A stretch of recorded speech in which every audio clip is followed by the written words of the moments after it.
Samantala, ang Bombo Radyo Philippines sa pinasalamatan ho dahil yan sa naging tulay nga ng mga Pinoy sa Israel para maiparating ang kalagayan sa kanilang mga mahal sa buhay.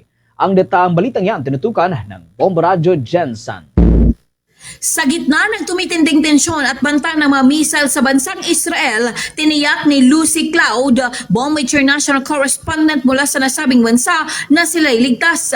Ito ay kasunod ng matinding banta ni US President Donald Trump laban sa Iran, kung saan binigyan niya ng 2 araw para muling buksan ang Strait of Hormuz o pupulbusin ng Amerika ang kanilang mga planta ng kuryente.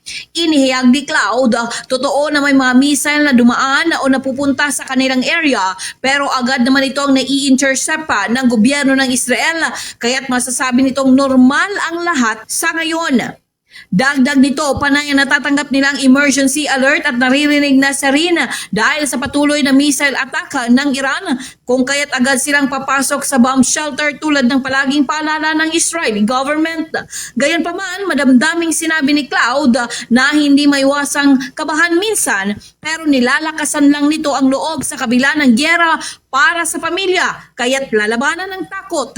Samantala, nagpapasalamat din ito sa Bombo Radio Philippines sa patuloy na pagkontak sa kanila, kung saan dahil rito may parating ang kanilang mga mensahe, lalong-lalo na sa kanilang pamilya.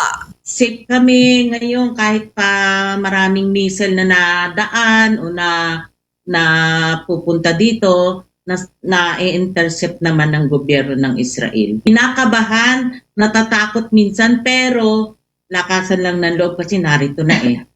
Lalabanan na lang yung takot para sa pamilya. Maraming salamat sa Bombom Radio kasi kahit paano napakarating namin yung mga message namin. Kasi talagang sa araw, wala kaming oras eh. Ulat mula rito sa impila ng Bombo Radio Jensen. Ito si Bombo May Declaro. And this is Bombo Radio Philippines, the #1 source of news and information.